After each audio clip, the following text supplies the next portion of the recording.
10 और 11 श्लोक पे हम लोग चर्चा करेंगे।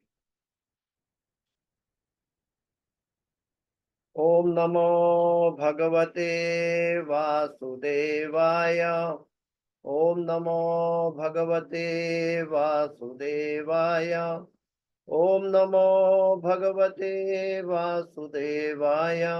नारायणं नमस्कृत्यं नरं चैव नरोत्तमं देवीं सरस्वतीं व्यासं ततो जयमुदीरयेत्। नष्टप्रायेषु अभद्रेषु नित्यं भागवत सेवया भगवते उत्तम श्लोके भक्तिर्भवति नैष्टकी। हरे कृष्ण। तो श्रीमद् भागवत अमलम पुराणम है और आज का जो श्लोक है तीसरे स्कंद 8वें अध्याय का श्लोक संख्या 10 और 11, 3, 8, 10, 11। जैसे कि हम जानते हैं कि कोई भी चीज जीवन में अप्लाई करने से पहले हम उस चीज का स्रोत देखना चाहिए, पर ये स्रोत श्रीमद् भागवत है। तो श्लोका के बाद हम लोग चर्चा करते हैं। उदाप्लुतं विश्वमिदं तदासीत् यनीन्द्रया अमिलितदृक् न्यमिलयत् अहीन्द्रतल्पे धिषयानैक कृतक्षण स्वात्मरतो निरीह। उदाप्लुतं विश्वमिदं तदासीत् यनीन्द्रयामीलितदङ्ग्रन्यमिलयत् अहीन्द्रतल्पे दिशयानैक कृतक्षण स्वात्मरतो निरीह। उदाप्लुतं विश्वमिदं तदासीत् यतीन्द्रयामीलितदङ्ग्रन्यमिलयत् अहीन्द्रतल्पे दिशयानैक कृतक्षण स्वात्मरतो निरीह। स्वन्तः शरीरेऽर्पितभूतसूक्ष्म कालात्मिकां शक्तिमुदीरयाणाम् उवास तस्मिन् सलिले पदे स्वे यथा नलो दारुणिरुद्धवीर्य। स्वन्तः शरीरेऽर्पितभूतसूक्ष्म कालात्मिकां शक्तिमुदीरयाणाम् उवास तस्मिन् सलिले पदे स्वे यथा नलो दारुणिरुद्धवीर्य। स्वन्तः शरीरेऽर्पितभूतसूक्ष्म कालात्मिकां शक्तिमुदीरयाणाम् वास तस्मिन् सलिले पदे स्वे यथा नलो दारुणिरुद्धवीर्य। कोई दोहराना चाहेगा?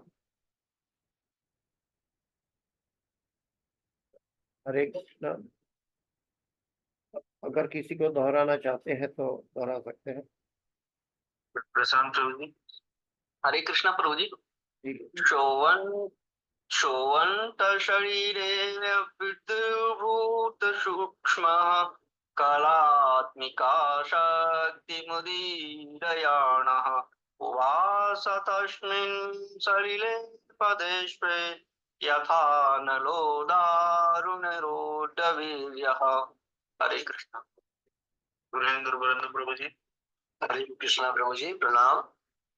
सोऽहं शरीरे अर्पितभूत्म सूक्ष्म कालात्मिकां शक्तिम् उदरीयाणः उवास तस्मिन् सलिले पदे स्वे यथा नलो दारुणरुद्धवीर्य। हरे कृष्ण। रानी शक्ति माता जी। हरे कृष्ण प्रभु। सौवन्त शरीरल्पितभूत सूक्ष्म कलात्मिकां शक्तिमुदीरयाणः उवास तस्मिन् सलिले पदे स्वे यथा नलो दारुणरुद्रवीर्य। हरे कृष्ण। प्रेम स्वरूप माता जी।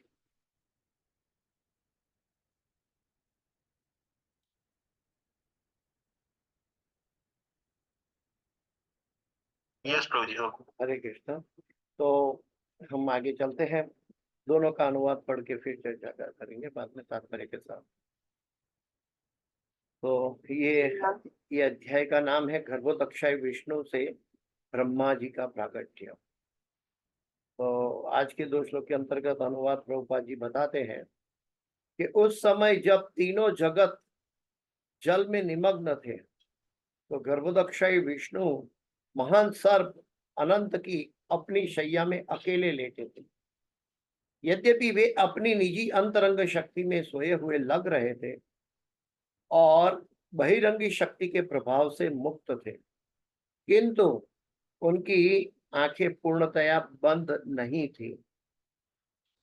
जिस तरह ईंधन की लकड़ी के भीतर अग्नि की शक्ति छिपी रहती है, उसी तरह श्री भगवान समस्त जीवों को उनके सूक्ष्म शरीरों में लीन करते हुए प्रलय के जल के भीतर पड़े रहे। वे काल नामक स्वतः अर्जित शक्ति में लेटे हुए थे। तो यहाँ पे प्रलय के दरमियान क्या हुआ उसकी बात बता रहे हैं कि भगवान के बारे में, जैसे कि हम जानते हैं कि ये ऐसी बातें कोई काल्पनिक घटनाएं नहीं है या तो आर्टिफिशियल इम्पोजिशन ऑन माइंड। इसकी प्रॉपर ऑथेंटिक परंपरा दी गई है। चतुश्लोकी भागवत में भगवान कहते हैं कि जब कुछ नहीं था तब मैं था, और जब कुछ नहीं रहेगा तब भी मैं शेष रहूंगा। अहम एवा समय वगैरह आप जानते हैं। तो यहाँ पे हम पूर्व थोड़ा रिकेप करते हैं श्लोक को, कि हम देखते हैं कि धर्म तो साक्षात भगवत प्रणीतम। धर्म वो सच्चा है जो भगवान की प्रणालिका से चल के आ रहा है, और ये धर्म की परंपरा की क्रोनोलॉजी पिछले श्लोकों में बताई गई है कि भगवान शंकरषण, जो भगवान कृष्ण के पहला एक्सपेंशन स्वयं भगवान कृष्ण से अभिन्न है, वो भगवान शंकरषण ने पाताल लोक में 4 सनत कुमारों को श्रीमद् भागवत बता रहे हैं, और वो 4 सनत कुमार भी यही भागवत सांख्यायन मुनि को बता रहे हैं, सांख्यायन मुनि को बता रहे हैं। और हम देखते हैं कि सांख्यायन मुनि सभी अध्यात्मवादियों में प्रमुख थे, और श्रीमद् भागवत के शब्दों में श्री भगवान की महिमाओं का वर्णन कर रहे थे। कहाँ से सुना था? परंपरा के द्वारा, 4 सनत कुमारों के द्वारा। तो ऐसा हुआ कि उनके गुरु पराशर और बृहस्पति दोनों ने उनको सुना। पराशर मुनि और बृहस्पति दोनों ने उनको सुना, और बताया गया है कि महर्षि पराशर ने महर्षि पुलत्स्य के द्वारा कहे जाने पर मुझे अग्रगण्य पुराण श्रीमद् भागवत सुनाया। तो पराशर मुनि के आगे पुलत्स्य मुनि की बात है। हालांकि पुलत्स्य मुनि असुर कुलगुरु थे, लेकिन जब वशिष्ठ मुनि ने उनको बताया कि आप श्रीमद् भागवत कहो, और पराशर मुनि जो है यज्ञ कर रहे थे असुरों को संहार करने का, और वो यज्ञ के समय वशिष्ठ मुनि आए और उन्होंने रोक दिया पराशर मुनि, और फिर उन्होंने सोचा कि ये तो भगवान के निर्मित सब कुछ हो रहा है। तो पराशर मुनि ने सर्वप्रथम श्रीमद् भागवत पुराण के विषय में बतलाया, क्योंकि वह समस्त पुराणों में अग्रगण्य है। श्री मैत्रेय मुनि ने पराशर मुनि से सुने गए श्रीमद् भागवत का ही वर्णन करने की इच्छा प्रकट की। मैत्रेय मुनि ने, अभी मैत्रेय मुनि और विदुर जी का संवाद चल रहा है। विदुर इसको सुनने के पात्र थे, क्योंकि वे श्रद्धालु थे तथा अपने वरिष्ठ जनों से प्राप्त उपदेशों का पालन करने वाले। इस तरह श्रीमद् भागवत अनादिकाल से गुरु शिष्य परंपरा द्वारा शील व्यासदेव के समय के पहले से सुनाया ही जा रहा था। और यही बात हम आज के श्लोक में समझने की कोशिश करेंगे कि ये जो श्रीमद् भागवत में जो ये वर्णन हुआ है कि ब्रह्मा जी का प्रागट्य कैसे हुआ। वैसे तो ब्रह्मा जी के द्वारा सारी सृष्टि का सर्जन हुआ, और ब्रह्मा जी एक तरह से देखे तो सकाम कर्मों की भूमिका में कमल की नाभि कमल से कमल की डांडी का स्वरूप धारण किया, और उसके अंतर्गत एक तरह से अज्ञान कह सकते हैं, लेकिन ये सकाम कर्मों के फल रूप ब्रह्मा जी स्वयंभू ब्रह्मा प्रकट हुए। तो ये पूरी क्रोनोलॉजी है, ये भगवान की कृपा से ये पहले से ऋषि मुनियों के पास मौजूद थी। अभी हम कहे कि ये कैसे हो सकता है, तो एवं परंपरा प्राप्तम इमं राजर्षयो विदुः सकाले नेह महता नष्ट योगो परम तप। भगवान ने भगवत गीता में भी कहा है कि इसको परंपरा से प्राप्त किया जा सकता है। अभी परंपरा में ये कैसे प्राप्त होगा, तो भागवत का पहला श्लोक है, तेने ब्रह्म हृदय आदि कवये मुह्यंति यत् सूर्यः। भगवान ने ब्रह्मा जी को हृदय में उपदेश किया। वही बात भगवत गीता में दोहराई जा रही है कि तेषाम सतत युक्तानाम भजताम प्रीति पूर्वकम ददामी बुद्धि योगम तम ये न माम उपयान्ति। तो हम देख सकते हैं कि भगवान सच्चे भक्त के हृदय में उपदेश देते हैं। लेकिन यहाँ पे हमें एक लालटेन देखना है, क्या है, हमें साहजिया नहीं बनना है, हमें मनोधर्मी नहीं बनना है। भगवान किसके हृदय में उपदेश देते हैं ये जानना बहुत आवश्यक है। तो हम चतुश्लोकी भगवत गीता में देख सकते हैं कि जो भगवान की उपस्थिति को हमेशा लाइव वर्तमान में देखते हैं, अहम सर्वस्य प्रभवो मत्तः सर्वम प्रवर्तते, जो भगवान की उपस्थिति को वर्तमान में देख रहे हैं कि भगवान के द्वारा सब कुछ हो रहा है। और ऐसे भक्त जो भगवान में डूबे हुए हैं, वो भक्त क्या करते हैं, आपस में भगवान कृष्ण की महिमा का आदान प्रदान करते हैं, महिमा का बोध करते हैं। मच्चिता मद्गत प्राण बोधयंत परस्परम कथयंतश्च माम नित्यं तुष्यन्ति च रमन्ति। तो बोध आपले करते हैं भगवान की महिमा का। ऐसे भक्तों के बीच में भगवान कहते हैं उनके हृदय में मैं ज्ञान देता हूं, जिस ज्ञान के द्वारा वो चलकर, वो जीव चलकर भगवान तक पहुंच जाता है। तो ये हम अतः से हम देखेंगे कि शुरुआत से ये भगवान के द्वारा प्रस्थापित किया गया है जीवों के कल्याण के लिए। लेकिन जैसे कि कभी कभी भौतिक एग्जाम्पल दे रहा हूं कि कभी कभी कोई अच्छा मीठा प्रसाद वितरण हो रहा है, तो वहां सब बहुत बड़ा क्राउड हो जाता है। तो भौतिक जगत में ये हम देख रहे हैं, ये मेंटालिटी मनुष्य की, जीवों की, कि तुरंत प्रसाद के लिए हम इकट्ठा हो जाते हैं। लेकिन भगवान अपनी दिव्य दृष्टि से देख रहे हैं कि कौन इसका वास्तविक अधिकारी है, जिसके द्वारा वो ये प्रसाद के माध्यम से मुझे जान पाए। प्रभुपाद जी ने तो पाश्चात्य जगत में प्रसाद की महिमा से आज अंतरराष्ट्रीय कृष्ण भावनामृत संघ प्रकट किया है। तो वो प्रसाद के भगवान को मालूम है कि सब लोग प्रसाद ले रहे हैं, लेकिन किसका हृदय परिवर्तन होता है प्रसाद से, तो वो भगवान जानते हैं।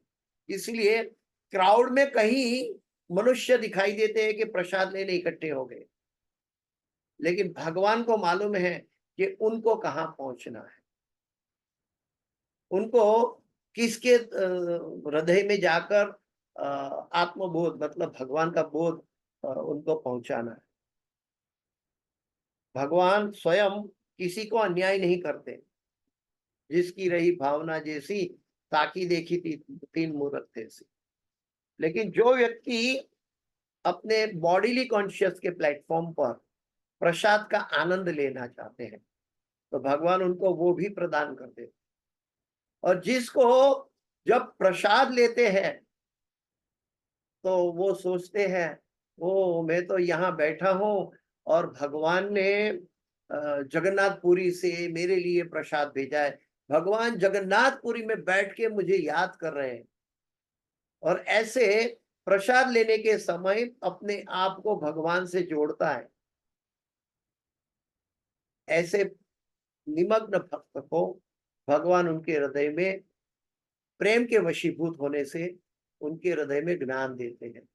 उनको बताते हैं कि वास्तविक रास्ता क्या है, जहां से वो चलकर उनके पास पहुंचे। तो यहाँ पे आज के श्लोक के अंदर हम देखेंगे कि तीनों जगत, यानी भूर्भुवः स्वः, एक तरह से तो जल में निमग्न थे प्रलय के बाद, आंशिक प्रलय के बाद।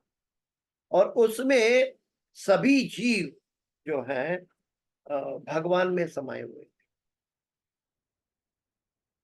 प्रभुपाद जी कहते हैं कि मायावादी लोगों के लिए कि ब्रह्म सत्य जगत मिथ्या कहने वाले लोगों को प्रभुपाद जी हमेशा ध्वंस करते हैं। क्योंकि जो भी जगत है भगवान की उपस्थिति के अलावा नहीं हो सकता। तो प्रभुपाद जी सदैव भगवान की उपस्थिति को देखते हैं, अपने गुरु की उपस्थिति को देखते हैं। तो कहते हैं कि ब्रह्म सत्य और जगत टेम्पररी है। प्रभुपाद जी समझाते हैं कि जगत परिवर्तनशील हो सकता है।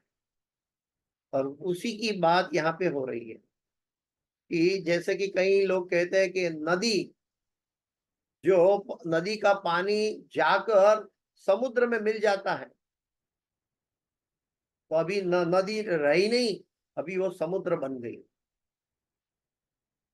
तो ऐसे कहने वाले लोग जो है वो बाह्य दर्शन करते हैं, एक्सटर्नल विजन है। प्रभुपाद जी समझाते हैं जैसे कि नदी की मछली जाकर दरिया में चली जाती है तो वो दरिया की मछली कहलाती है, लेकिन वो मछली अपनी आइडेंटिटी बनाए रखती है, वो दरिया नहीं बन जाती। तो एक्सटर्नल विजन और इंटरनल विजन, अंतः चक्षु और चर्म चक्षु के अंदर बहुत बड़ा अंतर है। और सामान्य जन ज्यादातर साहजिया भी देख सकते हैं, और एक साधक जो शुरुआत में के स्तर पर है, तो हम सब चर्म चक्षु से कोई भी चीज का कंक्लूजन देते हैं। लेकिन हमें क्या कहाँ जाना है, हमें अपना अंतः चक्षु को खोलना है।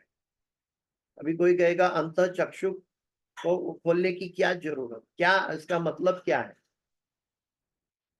तो इसके लिए हमें देखना है कि इस जगत के अंदर सबसे लंबी यात्रा कौन सी है?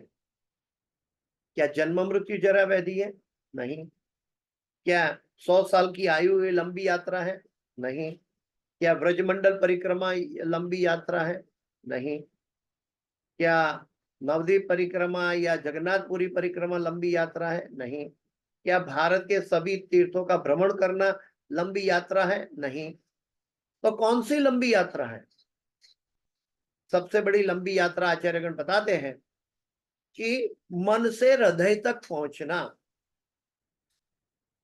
मन से हृदय तक कई बार 80 साल 90 साल 100 साल तक जीता हुआ व्यक्ति भी मन से हृदय तक नहीं पहुंच पाता। हृदय में भगवान विराजे हैं, मन के अंदर तर्क वितर्क है, मन बाह्य दर्शन बुद्धि का भी इस्तेमाल करता है, लेकिन ईश्वर सर्वभूतानां हृदय अर्जुन तिष्ठति।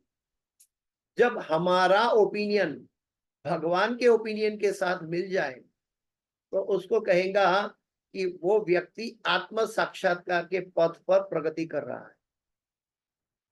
और जब हमारा ओपिनियन आत्मा के साथ न मिले, यानी परमात्मा के साथ न मिले, आत्मा और परमात्मा दो अलग आइडेंटिटी है।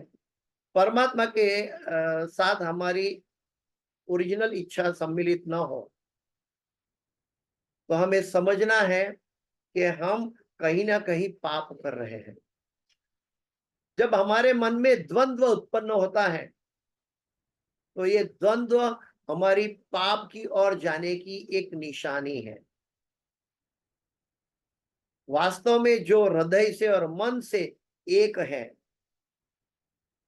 वो व्यक्ति साधु गुरु शास्त्र के प्रति दृढ़ है। भक्ति कर्मणा मनसा वाचा है। जो मन में आता है वही बोलता है और वही कर्म करता है, ये भक्ति है। ऐसा नहीं कि जो सामान्य व्यक्ति है या शुरुआत की अवस्था का साधक है उसके मन में कुछ और विचार है, बोलता कुछ और है, दिखावा कुछ और करता है। हाँ, तो ये सब भक्ति में स्थित नहीं रह सकता।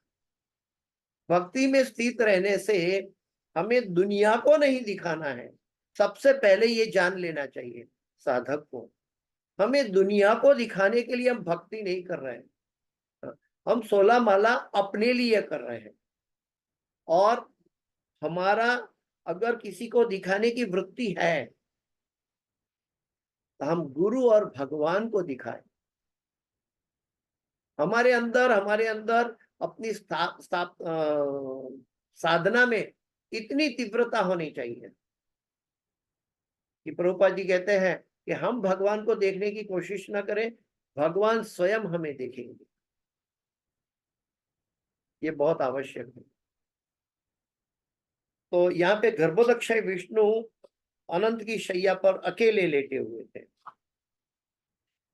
तो भगवान तो आत्माराम है और भगवान को कोई सीमेंट रेती या पानी की आवश्यकता नहीं। वो तो भगवान अपनी स्व इच्छा आत्म माया से सब कुछ कर सकते हैं।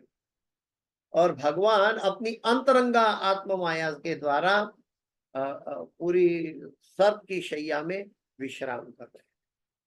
जैसे कि हम क्रिएशन के बारे में जानते हैं कि सबसे पहले भगवान कृष्ण पूर्ण पुरुषोत्तम परमेश्वर है। उनका पहला एक्सपेंशन राइट हैंड से हुआ। तो उस समय सबसे पहले एक्सपेंशन क्या हुआ? बलराम जी। फिर बलराम जी का एक्सपेंशन हुआ संकर्षण, फिर नारायण, फिर अनिरुद्ध प्रद्युम्न, उसके बाद महाविष्णु प्रथम पुरुष अवतार प्रकट हुए। और उनकी श्वासोश्वास की प्रक्रिया से, यानी कि उनके एक श्वास के जरिए अनंत कोटि ब्रह्मांड प्रकट होते हैं और लय होते हैं। ये है महाविष्णु। और महाविष्णु जब ब्रह्मांड प्रकट करते हैं तो वो ब्रह्मांड के अंदर शरीर के छिद्रों से पानी की बूंद बूंद की तरह ब्रह्मांड की शुरुआत होती है। और उसमें भगवान महाविष्णु का एक तत्व आगे जाता है ब्रह्मांड के अंतर्गत, और वो तत्व है गर्भोदक्षाय विष्णु। और वो गर्भोदक्षाय विष्णु की एक ब्रह्मांड की यहाँ बात हो रही है। और वो ब्रह्मांड के अंदर गर्भोदक्षाय विष्णु लेटे हुए थे अपनी शेष शैया में। वो अपनी अंतरंगा शक्ति के साथ सोए हुए लग रहे थे और बहिरंगी शक्ति के प्रति वो बिल्कुल उदासीन, यानी कि प्रभाव से मुक्त थे, ऐसा कहा जा सकता है। लेकिन भगवान को प्रभाव क्या कर सकता है? किंतु उनकी आंखें पूर्णतया बंद नहीं थी। भगवान आधी आंखों से सोए हुए थे और आधी आंख खुली थी। कितना सुंदर वर्णन है यहाँ। भगवान का वर्णन, ये वर्णन जानकर ही हम पवित्र हो जाते हैं। ओम पूर्णमद पूर्णमिदम पूर्णात पूर्णमुदच्यते पूर्णस्य पूर्णमादाय पूर्णमेवावशिष्यते। भगवान हर चीज में पूर्ण है और हर चीज में पूर्ण होने के नाते वो जो भी कार्य करता है अपने आप में पूर्ण रहता है। प्रभुपाद जी तात्पर्य में बताते हैं कि श्री भगवान अपनी अंतरंग शक्ति द्वारा सतत दिव्य आनंद लेते हैं। पहले स्कंद में हम देख चुके हैं कि भगवान ने अपने आनंद के लिए ये सब प्रकट हुआ है। ये सभी जीवों की सृष्टि या जो भी हम कह सकते हैं, आध्यात्मिक जगत, भौतिक जगत के नियंता, ये भगवान अपने आनंद के लिए प्रकट किया। लेकिन होता क्या है, माया के वशीभूत हम स्वयं आनंद लेना चाहते हैं, जबकि बहिरंग शक्ति विराट जगत के प्रलय के समय निलंबित कर दी जाती है। तो वैसे जल दिखता है, लेकिन जल के अंदर रहने वाली मछली दरिया में गई तो दरिया की मछली कहलाती है। वैसे नित्यो नित्या नाम चेतनश चेतना नाम एको बहुनाम व्यो विदतादि कामान। जीव अनादिकाल से जीव है और भगवान एक सबके नियंता है। और जब ये प्रलय का माहौल आया तो भगवान में सभी जीव भगवान के साथ लेटे हुए, सूक्ष्म रूप से भगवान में प्रविष्ट। वास्तव में हम भगवान से एक नहीं हो सकते। जो मायावादी दर्शन है तो वो कहते हैं कि मृत्यु के बाद मनुष्य भगवान बन जाता है, तो ये सरासर गलत धारणा है। वास्तव में हम भगवान के अंश हैं और भगवान ने ये अंश होने के नाते भगवान ने अपने आनंद के लिए ये सृष्टि का निर्माण किया, हर एक जीव को प्रकट किया और वो हर एक जीव के साथ भगवान रेसिप्रोकेट करके आनंद ले रहे हैं। हमारे साथ भी भगवान आनंद ले रहे हैं, लेकिन जब हमारे आनंद के अंदर हमारी दृष्टि अहम ममता के अंदर चली जाती है कि मैं आनंद ले रहा हूं, तो भगवान लुप्त हो जाते हैं, अपने आप को लुप्त कर देते हैं। ना हम प्रकाश सर्वस्य योग माया समावृता मूढ़ोयम ना भी जानाति लोको मामजम अव्ययम। तो भगवान को समझना, भगवान को साथ प्रेम का विनिमय करना, ये कोई आर्टिफिशियल इम्पोजिशन नहीं है। दिखने में दो चीज दिखती है, एक साहजिया भक्त भगवान का दर्शन करने जाता है और एक मैच्योर्ड भक्त भगवान का दर्शन करने जाता है। और कभी कभी दोनों के अंदर आंखों में आंसू दिखाई देते हैं,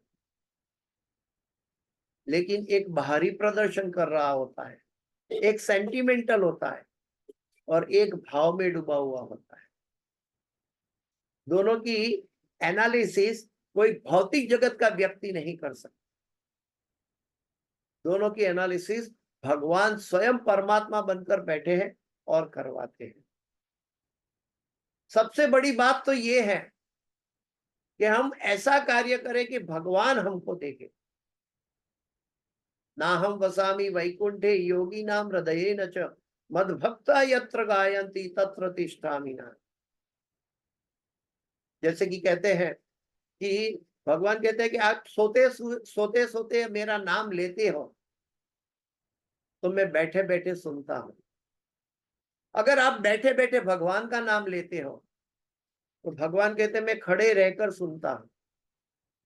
अगर आप खड़े रहकर भगवान का नाम लेते हो तो भगवान कहते हैं मैं नृत्य करता हूं। और अगर आप नृत्य करते हुए भगवान का नाम लेते हो तो भगवान कहते हैं ऐसे जीव को मैं आलिंगन करता हूं। तो भगवान का नाम हमसे ज्यादा, कई गुना ज्यादा भगवान हम में से आनंद ले रहे हैं। जब भगवान हमसे आनंद ले रहे हैं, उसका प्रतिबिंब स्वरूप हम आनंद की अनुभूति कर पाते हैं। तो हमें समझना है कि ये हर परिस्थिति में जैसे कि गर्भोदक्षाई विष्णु जो गर्भोदक ओशन में लेटे हुए थे शेष शैया के ऊपर, और भौतिक प्रकृति को निलंबित कर दिया गया था, लेकिन फिर भी भगवान आत्मा आनंद मतलब आत्माराम होने के नाते स्वयं अपनी अंतरंगा शक्ति के साथ लेटे हुए। दूसरे श्लोक में देखते हैं कि जिस तरह ईंधन की लकड़ी के भीतर अग्नि की शक्ति छिपी रहती है, उसी तरह श्री भगवान समस्त जीवों को उनके सूक्ष्म शरीरों में लीन करते हुए प्रलय के जल के भीतर पड़े रहे। वे काल नामक स्वतः अर्जित शक्ति में लेटे हुए थे। काल भी एक तरह से अज्ञानता का प्रतिबिंब कर रहा है, ये भी इसके बाद वाले श्लोक में बताया गया है। इसमें बताया गया है कि एक काल का उल्लेख अविद्या के रूप में हुआ है, और काल शक्ति के प्रभाव का लक्षण है मनुष्य को सकाम कर्म फलों के लिए भौतिक जगत में कार्य करना पड़ता है। और ये काल का कवच के अंदर वो सभी जीव भगवान में पड़े हुए थे, और काल परिवर्तनशील होने के नाते समय आने पर भगवान फिर से सृष्टि का सर्जन करते हैं, और भगवान अपनी आत्म माया के द्वारा वो सकाम कर्म जो है भगवान की नाभि कमल से रजोगुण का प्रतीक होते हुए वो कमल के सदृश उनकी जो कली निकली भगवान के शरीर से, वो सकाम कर्म के फल के रूप में कमल का पुष्प प्रकट हुआ, और उसके अंदर सबसे पहला जीव ब्रह्मा जी स्थापित किए। तो ये भगवान सृष्टि का सर्जन कैसे करते हैं और जीव को कैसे ज्ञान देते हैं, तो ये चीज यहाँ पे समझने की कोशिश करें कि जिस तरह ईंधन की लकड़ी के भीतर अग्नि की शक्ति छिपी रहेगी, जिस तरह दूध के अंदर घी छिपा हुआ रहता है।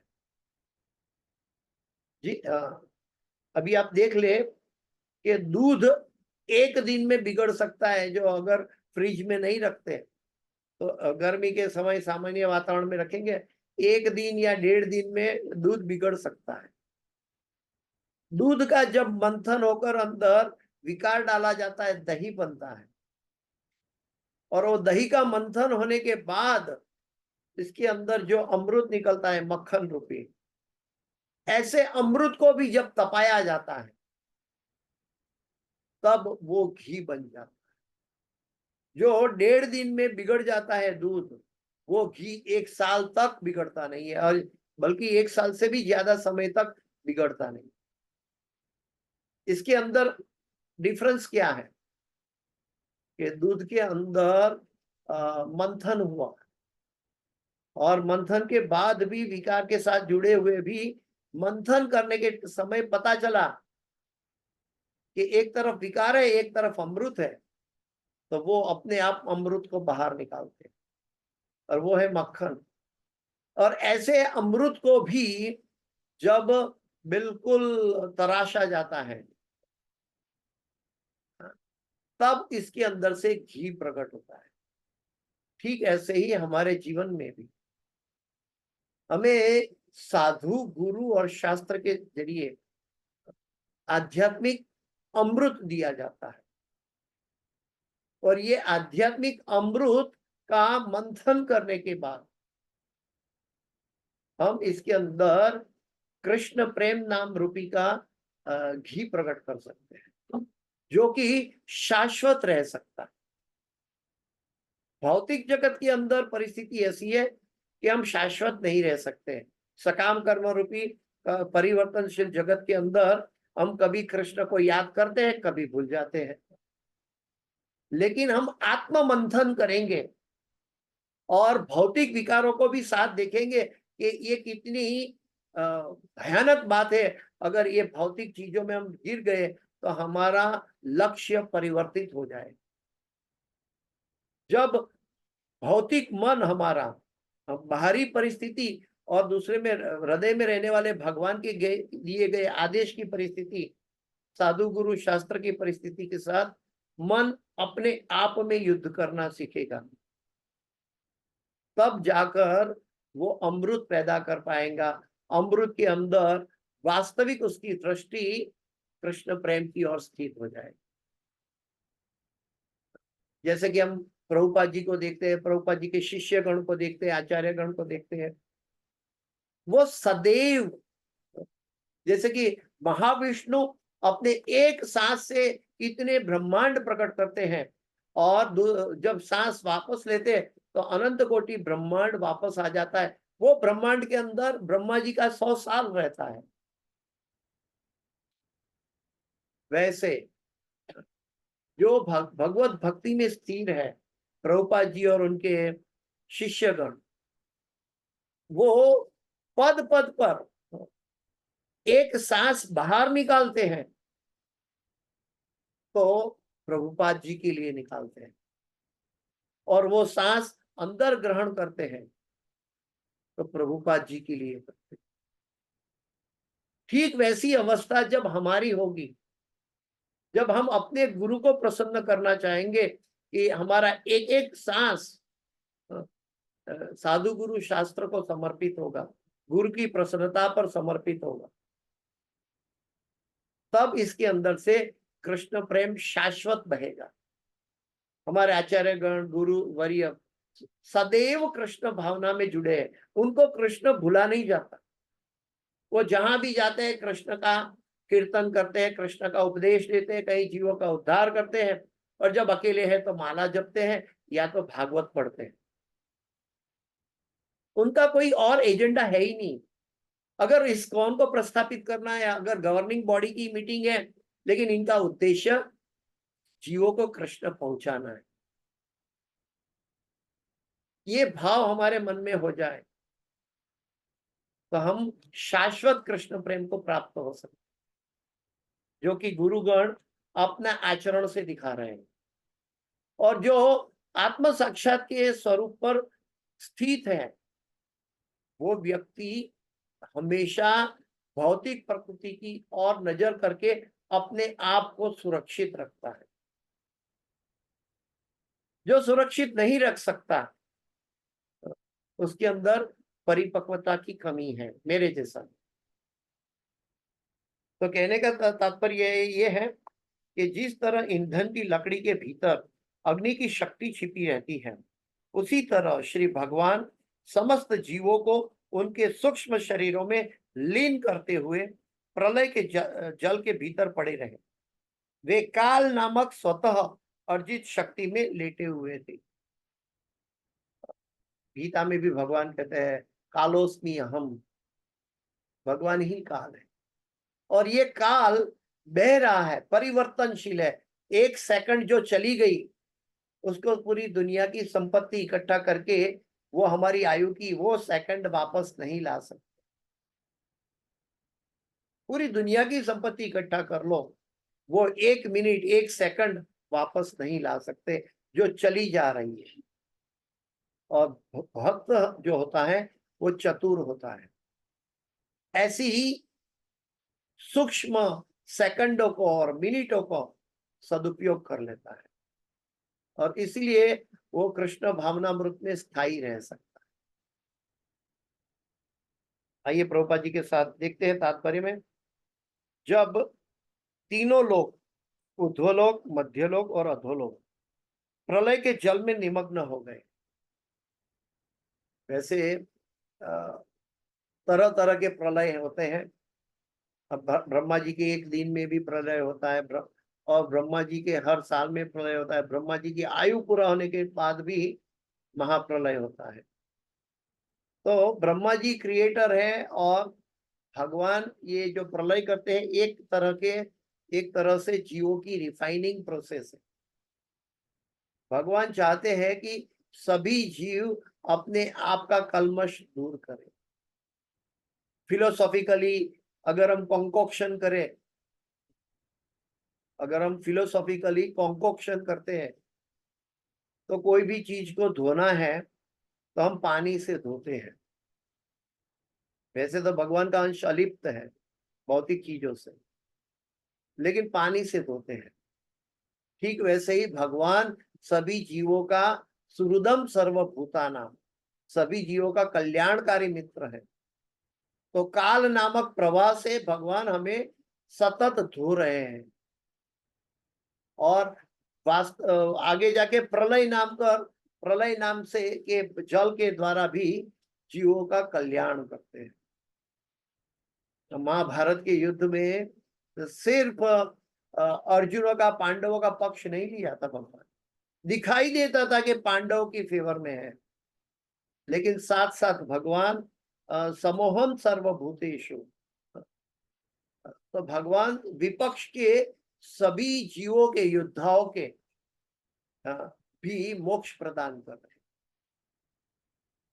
भगवान चाहते हैं कि उनके अंश उनकी सेवा में दृढ़ हो जाए, क्योंकि भौतिक कल्मश है, विकार है हमारे अंदर, और हम वो विकार में अपने आप को खो देते हैं।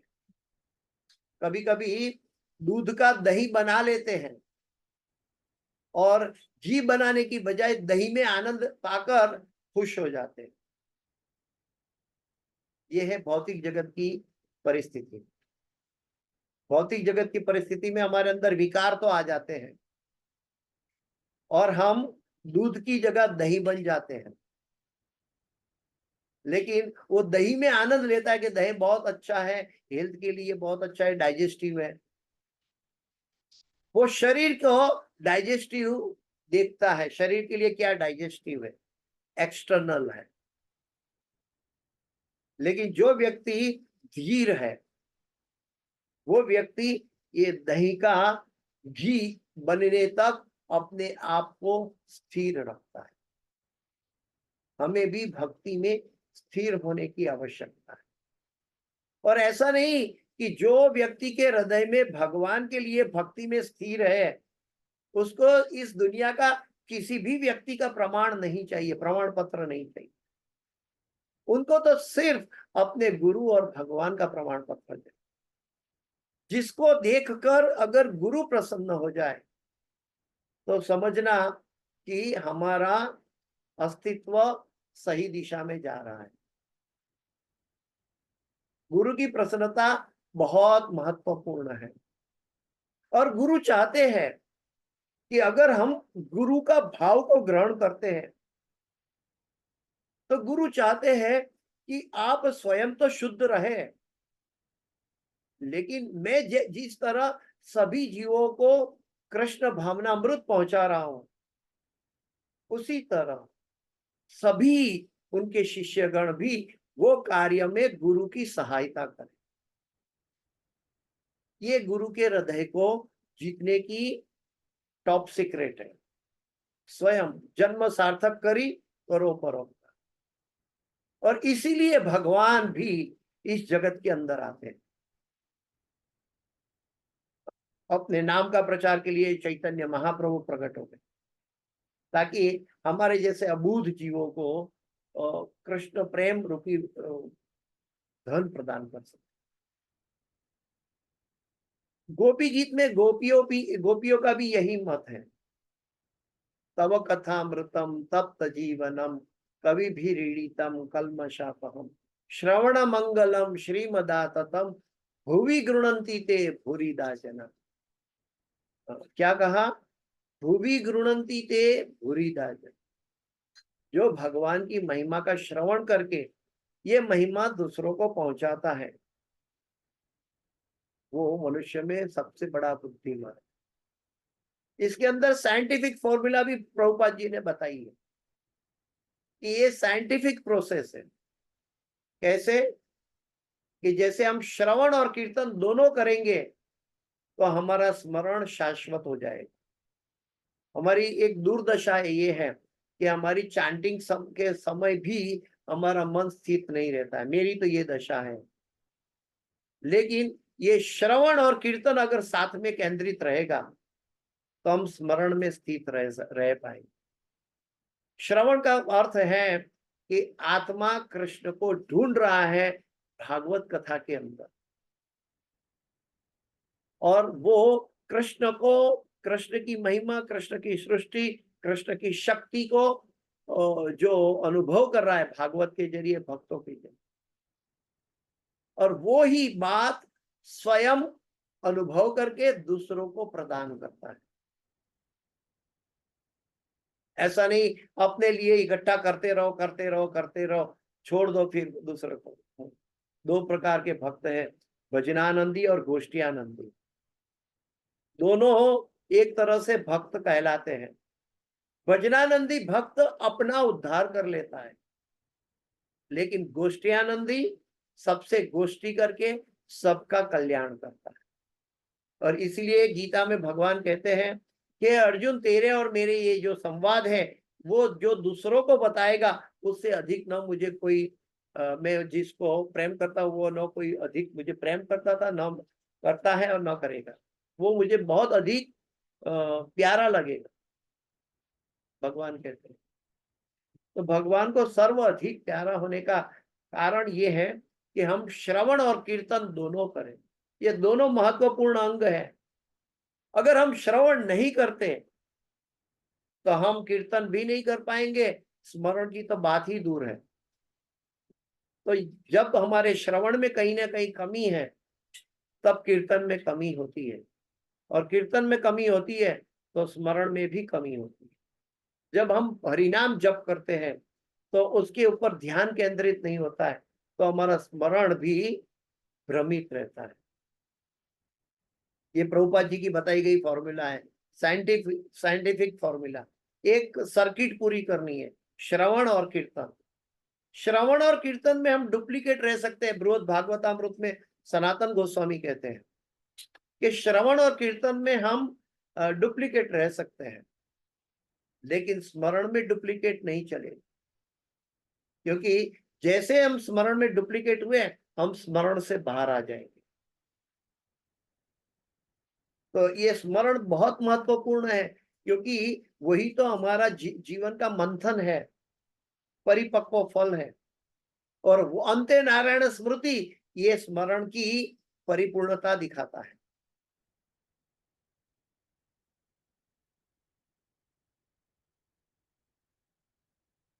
इस प्रलय में स्थूल शरीर अप्रगट हो गए। इस प्रलय में स्थूल शरीर अप्रगट हुए, किंतु सूक्ष्म शरीर स्थित रहे। यही उपदेश भगवान अर्जुन को दूसरे अध्याय में दे रहे हैं। देही नोस्मिन यथा देहे कौमारम यौवनम जरा तथा देहांतर प्राप्ति धीरस तत्र न मुह्यते। हम शरीर को मेकअप करते हैं, हम सोचते हैं कि ये मैं हूं, लेकिन ये मेरा शरीर है, ये मेरा हाथ है, ये मेरा मुंह है। तो मैं कौन हूं? और मैं आत्मा हूं। हम सब जानते ये थियरी, सब अनेक बार प्रभुपाद जी ने बताई है, सभी वक्ता ने, आचार्य ने बताई है। लेकिन दूसरी क्षण में शरीर के स्तर पर चला जाता। तो शरीर का स्तर को छोड़ना ही है। बुद्धिमान व्यक्ति शरीर को खाली ईंधन देकर उसके प्रति उदासीन रहता है। मेरे शिक्षा गुरु कहते थे कि हमें अपनी बॉडी को, अपने शरीर को कहना है, आपको मुझे आत्मा कह रही है शरीर को, तो क्या कहना है? मैंने आपको दो बार आपका शरीर का ईंधन दे दिया, लंच और डिनर दे दिया। अभी shut your mouth and let me focus. ऐसे जो व्यक्ति भगवान की सेवा में नहीं निमग्न होता, उसको सेवा तो करनी ही पड़ेगी, लेकिन वो माया की सेवा करे। और शरीर एक अंधकारमय माया का एक प्रतिभाव है, जिसको हम शाश्वत मानते हैं, वास्तव में वो शाश्वत नहीं है। सूक्ष्म शरीर जो दिखता नहीं है, लेकिन इसके अंदर शाश्वतता है। तो हमें इसीलिए चर्म चक्षु का अनुभव से विलग होकर अंत चक्षु में जाना है। चर्म चक्षु हमें बुद्धि और मन के अंदर बुद्धि के द्वारा एनालिसिस होगा, और बुद्धि और मन भौतिक प्रकृति के 3 गुणों के अंतर्गत है, सत्वगुण, रजोगुण, तमोगुण। इसलिए वहां से निकला हुआ निष्कर्ष बुद्धि और मन के द्वारा ये हमें भ्रमित करेगा, क्योंकि प्रकृति के 3 गुणों द्वारा ऑलरेडी मलिन है। इसीलिए कहा जाता है कि गुरु मुख पद्म वाक्य चित्ते ते कोरिया ऐक्य और ना कोरी हो मने आशा। This is not artificial imposition. Rupa ji समझाते हैं ये आर्टिफिशियल पोजीशन नहीं है। हम सूक्ष्म लेकिन शाश्वत लक्ष्य को देख रहे हैं, इसलिए हमें इसके प्रति देखना है। दूसरी बात यह है कि जब कोई एक कैदी पुलिस को दिखाई देता है, तब पुलिस उसको पकड़ लेती है और शांत रहती है। लेकिन जब वो कैदी दिखाई नहीं देता और पुलिस ढूंढ रही है, तो क्या करेगी पुलिस? बहुत सतर्कता से चंचल होकर चारों तरफ इधर उधर ऊपर नीचे सब तरह का उसको ट्रेस पास करेगी। कहाँ है वो कैदी, गुनहगार? ठीक उसी तरह हमें इस शरीर में रहते हुए हमें एक पुलिस की भांति रहना है। कहाँ है वो मेरा आत्मा, जो मैं आत्मा हूं? कहाँ से आवाज आ रही है, कहाँ से शक्ति आ रही है, किसकी निगरानी में मैं बैठा हूं? तो वो परमात्मा का दर्शन कर पाएगा, परमात्मा की अनुभूति कर पाएगा। भौतिक प्रकृति, भौतिक शरीर जो है, इसका इस्तेमाल करना है, लेकिन हमें देखना है कि साधु गुरु शास्त्र के द्वारा जो प्रमाणित है, क्योंकि जो भी मदद मिलती है अंधेरे रूम में अगर प्रकाश लाना है, और अंधेरे रूम में प्रकाश का कोई सोर्स बल्ब नहीं है, तो अंधेरे रूम का खिड़की या दरवाजा खोलने से बाहर से प्रकाश आता है, सूर्य से प्रकाश आता है। ठीक वैसे ही हम ओम अज्ञान तिमिरांधस्य ज्ञानांजन शलाकया, हम अंधकार में पड़े हुए जीव थे, और ज्ञानांजन शलाकया चक्षुरुन्मीलितम येन तस्मै श्री गुरुवे नमः। इसलिए हमें गुरु की महिमा, गुरु के आदेशों का अक्षरशः पालन करने की वृत्ति होनी चाहिए। और इसके अंदर जितना हम कॉम्प्रोमाइज करते हैं, उतनी मात्रा में हमारा मिथ्या अहंकार अभी भी पड़ा हुआ है। हम गुरु के उपदेश को, यस्य प्रसादात भगवत प्रसादम यस्य अप्रसादात नगति कुतोपि, ये सारी परंपरा की बात आई है। जैसे कि सनत कुमारों ने बताई, सांख्यायन मुनि ने बताई, पराशर मुनि ने बताई, व्यास देव जी ने बताई। ये परंपरा से प्राप्त होती है। हम दरिया के मध्य भव सागर में, दरिया के कितने भी खिलाड़ी हो, दरिया को पार करने की कोशिश करें भव सागर में, कभी दरिया को पार नहीं कर सकते। लेकिन कोई हेलीकॉप्टर लेकर ऊपर से रस्सी डालता है हमें बचाने के लिए, तो हम दरिया से बाहर आ सकते हैं, भवसागर से बाहर आ सकते हैं। और इसीलिए भगवान की ऐसी करुणा है कि भगवान ने अपना हेलीकॉप्टर भेजा है, जिसके अंदर गुरु कैप्टन है, और वो अपने शिष्य के जरिए रस्सी डाल रहे हैं, और हम भवसागर में पड़े हुए जीव हैं। और हमें उस रस्सी को दृढ़ता से पकड़ना है। अगर रस्सी को थोड़ा भी लूज पकड़ा तो फिर से भवसागर में गिर जाएंगे। रस्सी को बहुत तीव्रता से, बहुत ताकत से पकड़ना। प्रभुपाद जी इसके अंदर कोट करते हैं कि जिन्होंने भगवान का चरण कमल कस कर पकड़ के रखा है, तो वो हमेशा के लिए गोलोक वृंदावन धाम चला जाए।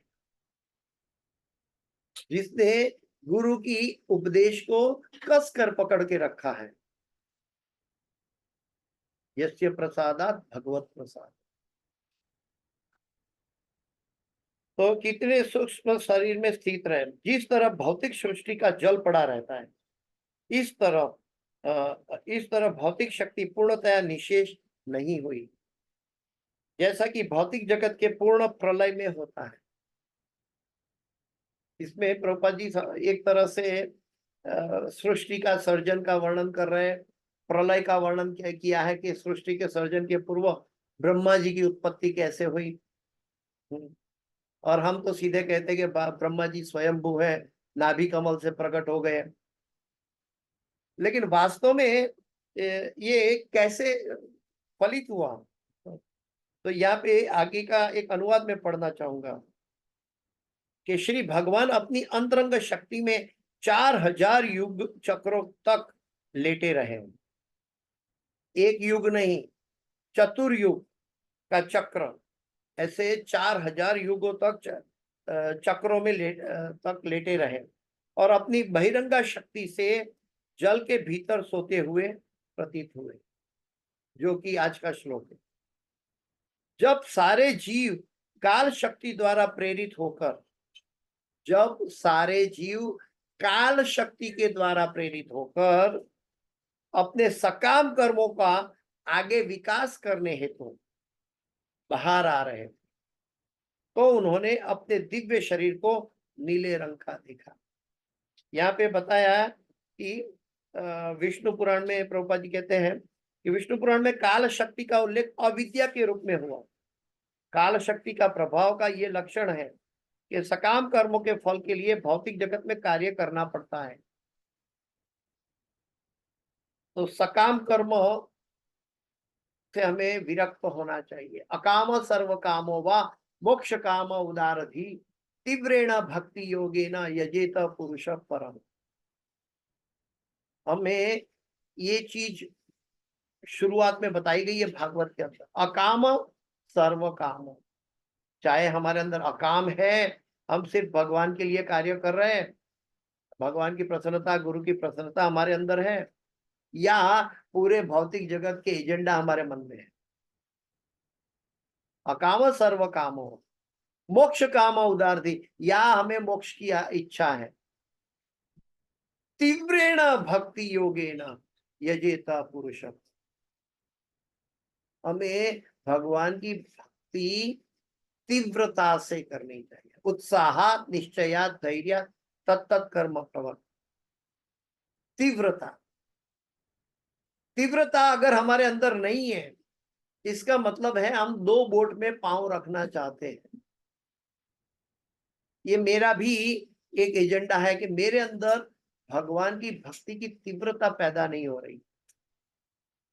और ये कई भक्तों का अनुभव है। कई भक्तों को पहले से बहुत ज्यादा एंथुजियाज्म है और भक्ति कर रहे हैं,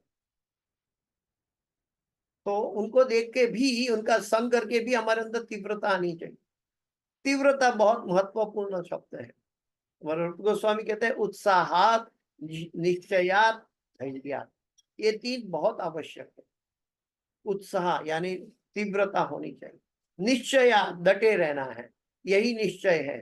संशयात्मा विनश्यति, निश्चय के ये भगवान ही हमारा नियंता है, इसका अनुभव भगवान के शुद्ध भक्त हर क्षण में करते हैं।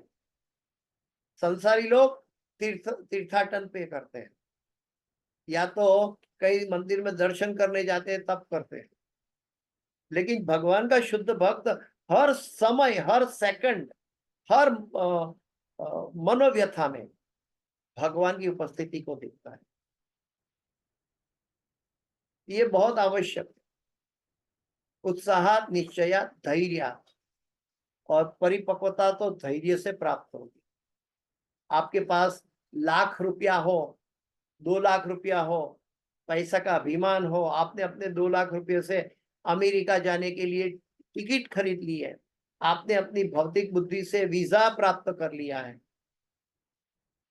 लेकिन टिकट खरीदने के बाद भी, वीजा प्राप्त करने के बाद भी, हमें हवाई जहाज में पायलट पर विश्वास रखना होगा और उतना ही नहीं, 10-12 घंटा 15 घंटा हमें चुपचाप धैर्य से बैठे रहना हो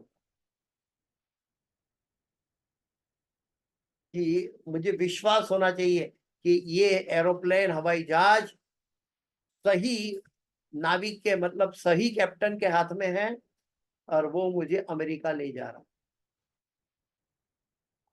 तो भौतिक जगत में एक जगह से दूसरी जगह जाने के लिए भी ये सब आवश्यकता पड़ती है। पैसों का अहंकार भी होता है और टिकट भी खरीदते हैं, अपनी बुद्धि से कुछ भी इधर उधर करके वीजा भी लेते हैं, फिर भी हम पायलट का सर्टिफिकेट मांग कर नहीं बैठते। पायलट ने अपनी पायलटगिरी का अभ्यास किया है, उसको अच्छा अनुभव है, ये विश्वास करके बैठते हैं। हम एक डॉक्टर जब दवाई देते हैं, तुम्हें बुखार है, ठीक है पैरासीटामोल ले लो, तो बुखार की दवाई में अंदर क्या क्या तरह के इंग्रेडिएंट उनके साथ है, हम इसकी तहकीकात नहीं करते। हम डॉक्टर का सर्टिफिकेट नहीं मांगते हैं कि डॉक्टर तुमने वास्तव में डॉक्टरी पास की है क्या, मैं कैसे मान लूं कि तुम्हारी दी हुई दवा मुझे ठीक करेगा। हम डॉक्टर की दवाई को पूरा विश्वास के साथ ग्रहण कर लेते। ठीक उसी तरह ये श्रीमद् भागवत चैतन्य महाप्रभु स्वयं भगवान कह रहे हैं कि अमलम पुराण है। अमलम पुराण का अर्थ है इसके अंदर ना छिलका है, ना सीड है, ना बीज है, बिल्कुल रस भरा हुआ है। ये अमलम पुराण की जो बातें बताई गई है, चाहे हमारे मन में बैठती हो या ना बैठती हो, चाहे हम समझते हो या ना समझते हो, इसको हमें वास्तविकता समझकर समर्पित होना चाहिए। इसको कहते हैं उत्साह, निश्चया, धैर्य। किसी भी परिस्थिति इस जगत के अंदर अगर हमें विचलित करती है तो हमारा ध्येय अभी तक फोकस्ड नहीं है। किसी भी परिस्थिति अगर विचलित नहीं कर पाती तब हम अपने लक्ष्य के प्रति स्थापित रहते हैं। तो हमारी परिस्थिति कैसी है ये हमें तय करनी है कि हमें कोई भी भला बुरा कहे या कुछ कहे तो हम विचलित हो जाते हैं, मन उसी दिशा में सोचने लगता है क्या? कोई हमें अन्याय करता है, क्या मन उसी दिशा में सोचता है क्या? वो तो ये सब बाहरी अपराध किसी का ग्रहण करता ही नहीं। वो तो सिर्फ अपने गुरु, अपना भगवान के प्रति स्थिर रहता है। मेरे साथ ऐसा एक अनुभव हुआ कि मेरी गलती से मैंने वरिष्ठ को बताया कि आप मुझे जल्दी डिसीजन दें, मैं नर्वस हो रहा हूं। और बाद में मैंने रियलाइज किया कि वो अपने गुरु की स्थिति में स्थित है, वो मुझे अन्याय नहीं कर रहे हैं।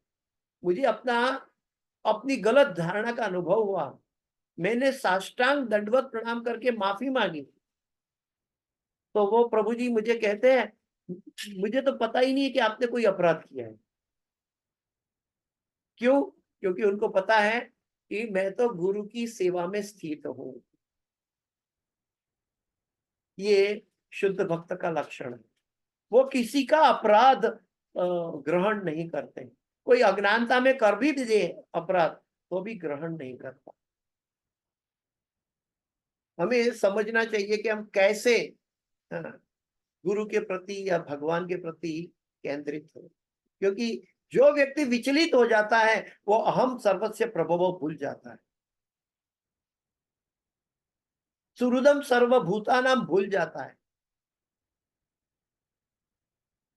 और जो स्थिर है उसको बाहरी विषय कभी विचलित नहीं कर सकते। गुरु महाराज बताते हैं कि अगर इस जगत के अंदर हमें एक भी शिकायत है, कंप्लेन है, तो हम गोलोक वृंदावन नहीं जा सकते। अगर एक भी कंप्लेन है, अभी अपने आप को पूछ लो कि हमें इस जगत में तरह तरह की का कंप्लेन है, तरह तरह का प्रॉब्लम है। ये प्रॉब्लम दिखाई देता है, लक्ष्य नहीं दिखाई देता है। कभी ज्यादा ठंडी, कभी ज्यादा गर्मी, ये सब दिखाई देता है। कभी शरीर की परिपक्वता, कभी मन की परिपक्वता, कभी अपरिपक्वता, कभी शरीर का प्रॉब्लम।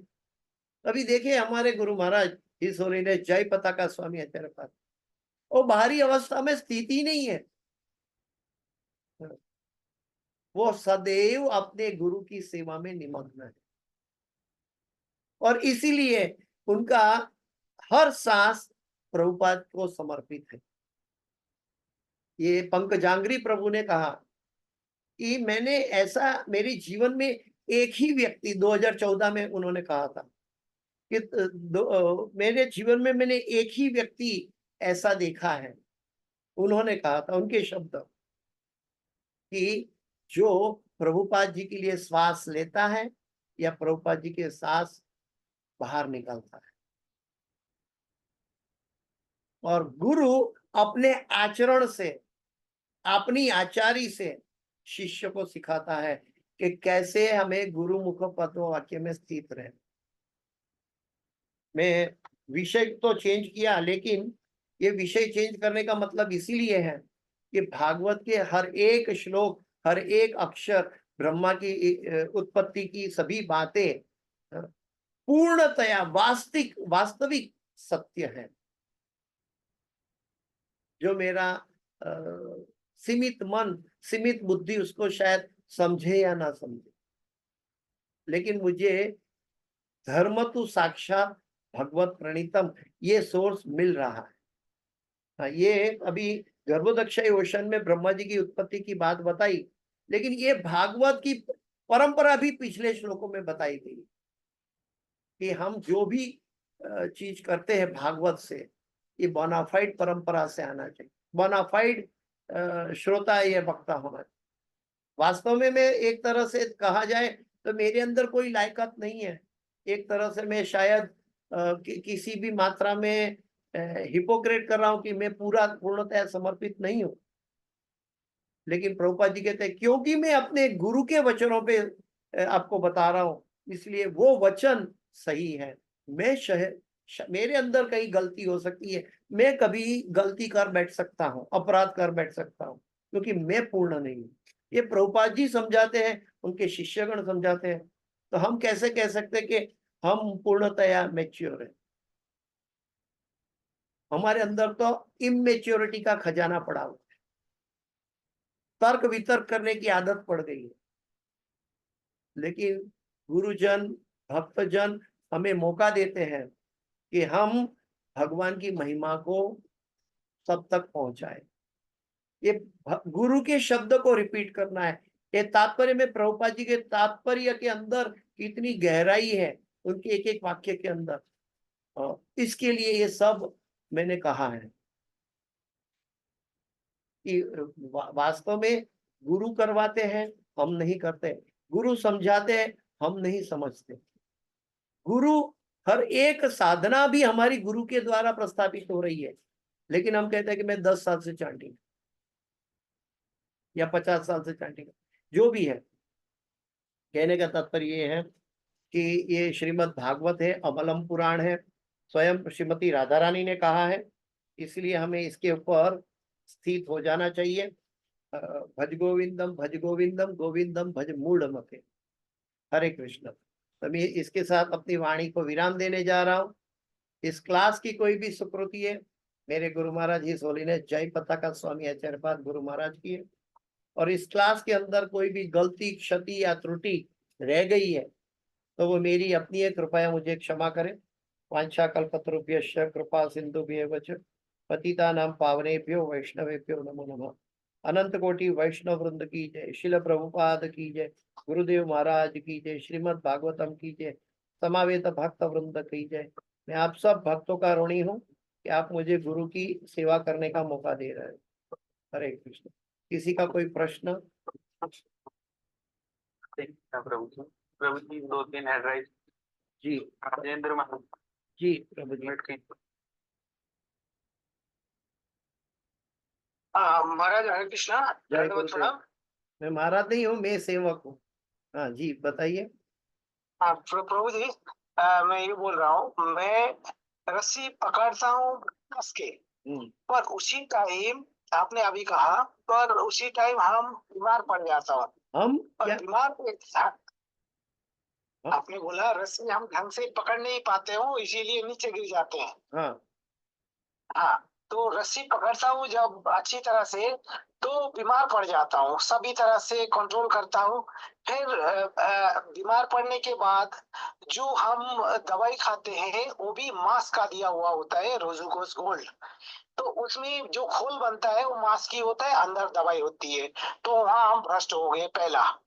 अच्छा, दूसरा, ये बीमार जो पड़ता हूँ उसके बाद भी अपन जो भक्ति में आते हैं, उस भक्ति कौन सा प्रकार का दंड होता है जो अपने को बार बार नीचे गिराता है, और कौन सा कर्म हमारा पाप या पुण्य पता नहीं है, तो बार बार क्यों हम नीचे गिर जाते हैं, इसका कारण क्या है, ये बताइए प्रभु जी। हाँ, इसका कारण तो ये है, हमारे कर्म फल है। दूसरी बात है, गुरु महाराज इसके लिए बताते हैं कि जो बहुत ऊंची चीज बहुत इजीली प्राप्त हो जाती है तो हमें उसकी वैल्यू नहीं रहती। जैसे कि एक पहाड़ पर मंदिर है, पहाड़ पे मंदिर पे रोप वे लगा हुआ है, रोप वे में एक भक्त जा रहा है और वहां पर्टिकुलर श्लोक से भगवान को प्रणाम कर रहा है। दूसरा भक्त पहाड़ पे चढ़ के जा रहा है, उसकी एक तपस्या है, थक कर जा रहा है, चढ़ के जा रहा है और वहां वही श्लोक की से प्रणाम करता है। दोनों भक्त पहुंचे हैं मंदिर में, दोनों भक्त एक ही श्लोक से भगवान को प्रणाम कर रहे हैं, लेकिन दोनों के अंदर प्रार्थना की गहराई अलग अलग है। हमारे कर्म का फल ही हमें विचलित करता है। और गुरु महाराज कहते हैं कि जब हम ऊपर के लोक में चले जाएंगे, अगर भौतिक जगत के ऊपर के लोक में जाएंगे, तो इतना आनंद प्रमोद मिलेगा कि हम भगवान को याद नहीं करेंगे। और अगर हम नीचे चले जाएंगे पाताल लोक की और दिशा में, कोई भी पाताल लोक में चले जाएंगे, तो हमें इतना कष्ट वेठना पड़ेगा कि वो कष्ट के अंदर हम अपने आप को झेल नहीं पाएंगे, इसलिए भगवान तो याद आने की बात बहुत दूर हो जाए। लेकिन गुरु महाराज कहते हैं कि ये मध्य में हम पृथ्वी पर स्थित हैं, और जहां थोड़ा कष्ट होता है, थोड़ा रिलैक्स होता है, थोड़ा कष्ट होता है, थोड़ा रिलैक्स होता है। कभी कर्म फल में हम भक्ति में अग्रसर हो जाते हैं, कभी शुष्कपन आ जाता है। तो यही हमें दौड़ाता है भक्ति की ओर, यही हमें दौड़ाते हैं। जैसे कि हम पद यात्रा करते हैं, बहुत थक गए, 25 किलोमीटर की पद यात्रा करनी है, बहुत थक गए, 20-22 किलोमीटर हो गया, फिर माइलस्टोन दिखाता है अभी 3 ही किलोमीटर बाकी है, फिर 2 ही किलोमीटर बाकी है, फिर 1 ही किलोमीटर बाकी है। तो हमारे अंदर वो थकान के साथ साथ भी हम कैसे भी वो 3 किलोमीटर पूरा करने की चेष्टा करते हैं। ठीक उसी तरह कि इस संसार में अगर पूरा आनंद ही आनंद होगा तो हम भगवान के प्रति कभी भी उन्मुख नहीं हो पाएंगे। कुंती माता कहती है, भगवान हमें दुख दो ताकि मैं सदैव आपका स्मरण कर सकूं। यहाँ पे इस भौतिक जगत में थोड़ा सुख और थोड़ा दुख, ये भगवान की करुणा है हमारे ऊपर। वास्तव में ये हमारे कर्म का फल है। और पवित्र की बात हुई कि दवाई खाते हैं, मांसाहार हो जाते हैं, ये तो एक स्थूल अनुभव है, स्थूल बुद्धि का निष्कर्ष है। ओम अपवित्र पवित्रो वा सर्वावस्था गतो पीवा यत् स्मरेत पुंडरीकाक्ष स भय्यभ्यंतर शुचि। श्री विष्णु हो, श्री विष्णु हो, श्री विष्णु हो। भगवान का नाम लेने से इस जगत में कोई भी अपवित्रता टिकती नहीं है। एक डेड बॉडी को स्पर्श करने से हम अपवित्र हो सकते हैं, लेकिन अगर भगवान उस डेड बॉडी को स्पर्श करे तो डेड बॉडी पवित्र हो जाती है। हमें ये सीखना है कि हम अपने स्थूल अनुभव से न चले। एक पुजारी शंखनाद करता है, पवित्र होकर आता है, नहा धो के बिल्कुल गायत्री करके आता है, लेकिन आरती करने के पूर्व शंखनाद करता है, और शंख एक हड़का है, एक स्थूल अनुभव है। एक काऊ का डंग एक प्राणी की, एक पशु की टट्टी है, ये स्थूल अनुभव है, लेकिन वो परम पवित्र है, ये शास्त्र कहता है। अभी कैसे है, that is a missing link. हमें शास्त्र पर भरोसा करना है, संशयात्मा विनश्यति की तरह नहीं, और उसी के ऊपर लगे रहेंगे, एक समय परिपक्वता अपने आप दिखाई देगी। वो उसके लिए हमें धैर्य चाहिए। तो हम इस जगत के अंदर हरिनाम के अलावा सब कुछ कंटामिनेटेड है। श्रीमद् भागवत भगवान का स्वरूप है। हरे कृष्ण कृष्ण कृष्ण हरे हरे, हरे राम राम राम हरे हरे। अगर हम किसी भी अपवित्र अवस्था में जाना पड़े, तो भी तुरंत हम हरिनाम जब लेते हैं, हमें अपवित्रता छू नहीं पाएंगी। इति षोडशक नाम नाम कली कल्मष नाशनम न त परतर उपाय सर्व वेदेषु प्रश्य। हमें किसी भी तरह की स्थूल अपवित्रता विचलित नहीं कर सकती जब हमारे साथ भगवान है, जब हमारे अंदर मन में भगवान है, हरे कृष्ण महामंत्र है। साधक एक होता है, उसके मन में साधना करता है, लेकिन कभी कभी पूर्व अनुभव के कारण, पूर्व कर्म फलों के कारण गंदा विचार आता है, अपवित्र दिशा होती है, घृणा पैदा होती है, द्वेष होती है, ईर्ष्या होती है, सेक्स का विचार आ सकता है, कोई भी।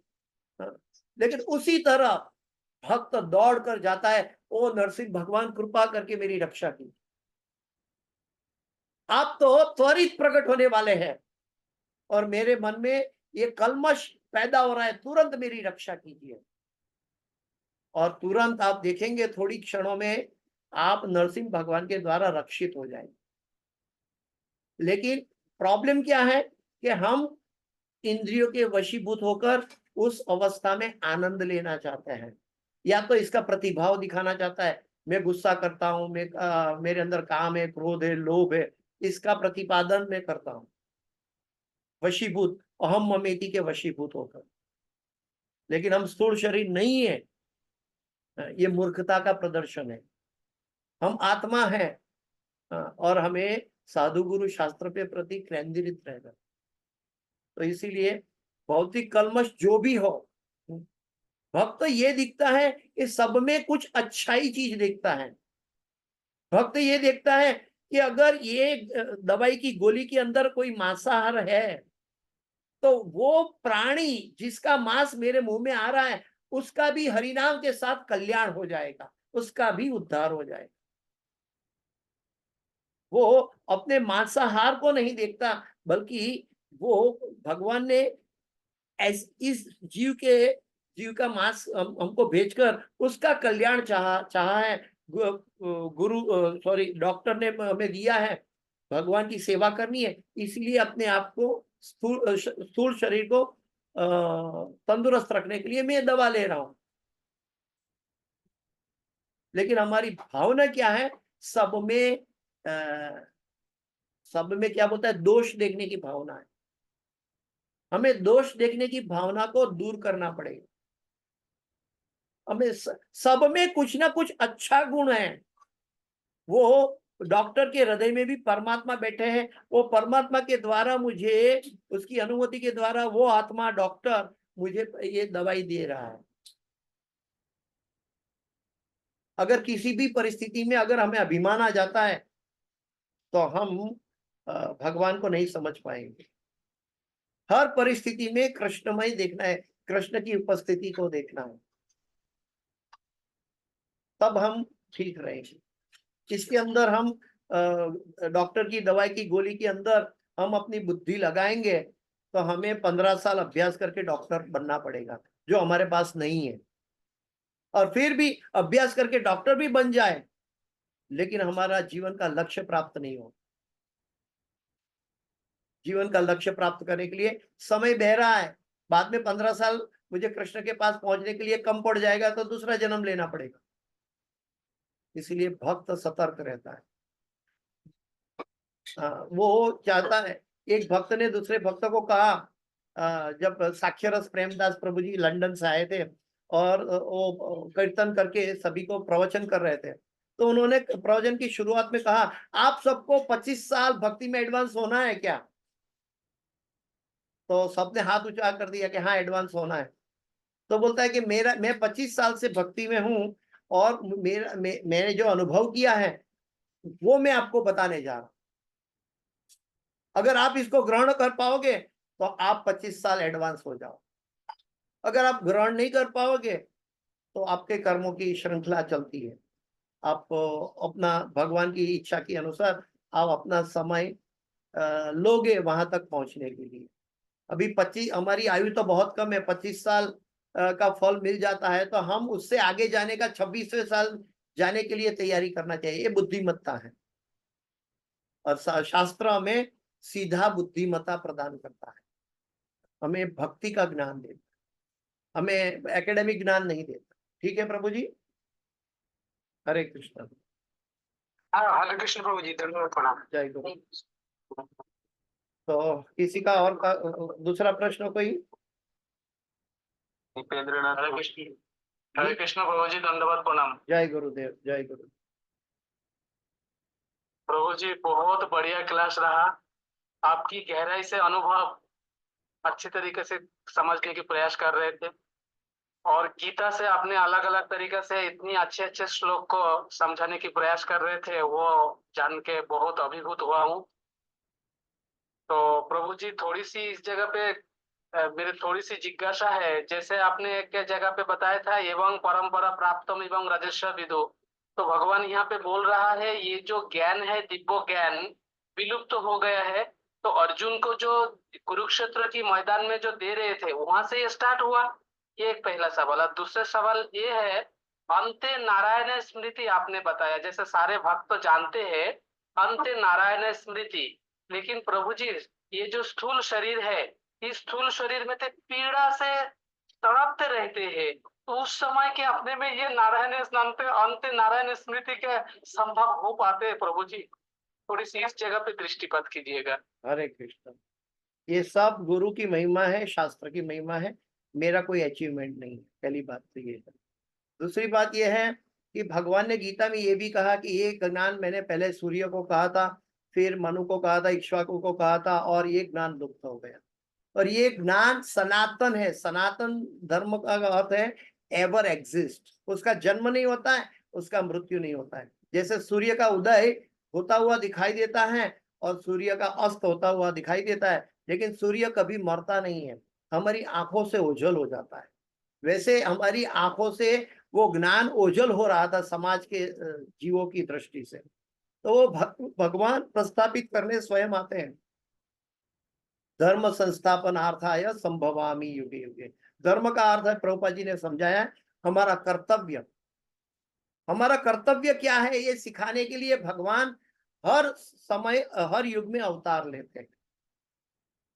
तो धर्म भगवान के द्वारा स्थापित होता है। धर्म तो साक्षात भगवत प्रणीत। अभी दूसरा प्रश्न है कि ये ज्ञान शाश्वत है, इसलिए इसमें कोई ये संशय नहीं है कि ये पहले लुप्त हो गया। लुप्त हो गया तो भगवान जागृत करते हैं। जैसे आईना के ऊपर मिट्टी जम गई तो हम आईना को साफ करते हैं, आईना को फेंक नहीं देते। ठीक वैसे ही वही ज्ञान को भगवान ने फिर से जागृत किया। दूसरी बात कही कि अंते नारायण स्मृति, जिसका हेतु सही है। ईश्वर सर्वभूतानां हृदय अर्जुन तिष्ठति ब्राह्मयान सर्वभूतानि यंत्र रूढ़ानि माया। भगवान हमारे हृदय में रहते हैं। अभी ये भगवान परमात्मा बनकर बैठे हैं और वो देख रहे हैं। एक झाड़ के ऊपर दो पक्षी है, देख रहा है, एक पक्षी फल खा रहा है और दूसरा पक्षी उसको देख रहा है कि वो पहला पक्षी क्या कर रहा है।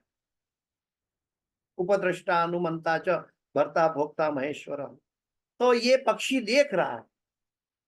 तो कहने का मतलब हमारी भक्ति में अगर कोई तरह की डुप्लीसिटी नहीं है, ये परमात्मा को अच्छी तरह मालूम।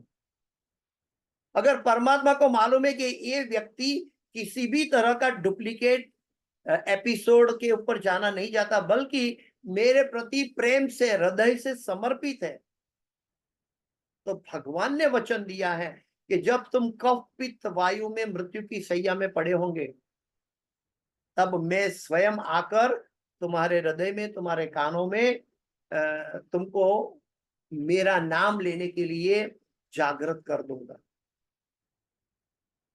ये शास्त्र में बताया गया है कि अगर हमारा स्थूल शरीर कफ पित्त वायु के अंदर बना हुआ स्थूल शरीर, अगर हम इसमें कोमा में है, भगवान का नाम नहीं ले पा रहे हैं, लेकिन एक क्षण भी भगवान प्रकट हो जाएंगे और हमें तुरंत उनका नाम लेने के लिए प्रोत्साहित करेंगे। ऐसा ही एक अनुभव मेरे गुरु भाई के हुआ उनकी मृत्यु के समय, जो उनकी पत्नी ने मुझे शेयर किया। मेरे एक गुरु भाई थे गोपीनाथ दास प्रभु जी, बलराम देश में, और बहुत एकनिष्ठ भक्त थे, बहुत सीरियस थे। और वो भक्त जब अपने बुढ़ापा में रिटायर होकर इंडिया आ गए और केरला में स्थित थे वो लोग, और केरला में अपनी साधना तीव्रता से कर रहे थे। उनको कुछ शुगर का प्रॉब्लम था स्थूल शरीर में, तो लास्ट में उनकी आंखें देखना बंद हो गई और फिर उनका अंतिम समय आने लगा। अंतिम समय आने लगा तो वो लास्ट 5 दिन कोमा में थे, बिल्कुल कोमा में थे। वो डॉक्टर ने कहा कि ये अभी कोमा में है, it's like a frozen body, इसको कुछ नहीं कर सकते, ये कोमा में है। भगवान की कोई चमत्कार हो तो वो बाहर आ सकते हैं, बाकी ये कोमा में है, डॉक्टर ने कह दिया। और जब उनको जाने का दिन आया, उन्होंने तुरंत आंख खोली और बिना गलती पूरी नरसिंह प्रेयर गाई और सदैव के लिए आंख बंद कर दी। उन्होंने 5 दिन में कोमा में लेटा हुआ व्यक्ति 5वें दिन आंख खोलते हैं और पूरी नरसिंह प्रेयर गाते हैं। पत्नी कौन है, बेटा कौन है, वो तो नहीं पहचानते हैं, उस समय ऐसी दशा थी, लेकिन आंख खोलकर नरसिंह प्रेयर गाई और फिर आंख सदैव के लिए बंद कर दी। ये अनुभव उनकी पत्नी ने हमारे साथ शेयर किया। ऐसे तो कई उदाहरण है, लेकिन समय की पाबंदी से मैं अभी नहीं पूरा तो नहीं करूंगा। लेकिन कहने का तात्पर्य है, शास्त्र में भगवान ने वचन दिया है, कौन्तेय प्रतिजानी ही न मे भक्त प्रणश्यति। हे कुंती पुत्र अर्जुन, तुम डिक्लेयर करो कि मेरा भक्त का कभी नाश नहीं हो। इसलिए हमें वो चिंता करने की आवश्यकता नहीं। हम बॉडी कॉन्शियस में रहेंगे तब ये चिंता होती है। हम भगवान की गोद में बैठे हैं, ये अनुभव में हम साधना कर रहे हैं, भगवान करवाते हैं। जैसे दादा अपने पौत्र को करता है, बोल बोल बेटा हरे कृष्ण बोल, तो बेटे को बोलना सिखाता है दादा। ठीक वैसे ही हम भगवान की और गुरु की लेप में बैठे हैं और हरि नाम ले रहे हैं। हमें ये सोचना नहीं है कि जैसे पिता बच्चे को हवा में उछालते हैं तो बच्चा ये नहीं सोचता है कि अभी मैं गिर गया तो बहुत दर्द होगा, कष्ट होगा।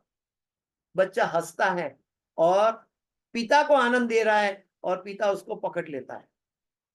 ठीक उसी तरह भगवान भी हमारी रक्षा करेंगे, हमें पकड़ेंगे, इसमें तनिक भी संशय नहीं है।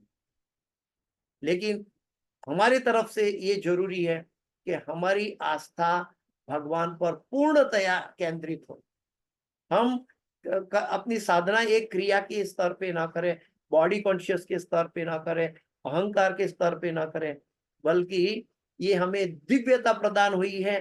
पूरे अनंत कोटि जन्मों में हमें मनुष्य जन्म मिला है, ऐसे करोड़ों अबजों जीव में हमें बोनाफाइड गुरु मिला है, ऐसे करोड़ों अबजों जीव में हमें शुद्ध अमल पुराण भागवत मिला है। इसमें कई भक्तों का कथाएं हैं, कई भक्तों का अनुभव है। तो ये चीज हमारे अंदर भगवान कभी द्वेष और ईर्ष्या नहीं करते, याद रखें। तो भगवान कभी हमारे से दुश्मनी नहीं करेंगे, न हमें बदला लेंगे, बल्कि करुणा सागर है। इसलिए हम भगवान को एक निष्ठ, अगर हमारे अंदर लायकात भी नहीं है लेकिन एक निष्ठ है, तो भगवान की जिम्मेदारी बन जाएगी कि उस जीव को लेने के लिए भगवान स्वयं आ जाएंगे। ठीक है प्रभु जी। हरी बोल हरी बोल हरी बोल। जय प्रभु जी गुरु। दंडवत करो। जय हरी गुरु। बोल बोल जय हरी बोल प्रभु जी हरी जय बोल गुरु। हरी बोल हरी जय बोल गुरु। दंडवत प्रणाम। जय गुरु। किसी का माता जी का कोई प्रश्न है क्या? और रिंकी सोनी माता जी ने हैंड राइज किया था, माता जी पूछ रहे थे। जी प्रभु जी, हरे कृष्णा प्रभु जी, दंडवत प्रणाम। जय गुरु।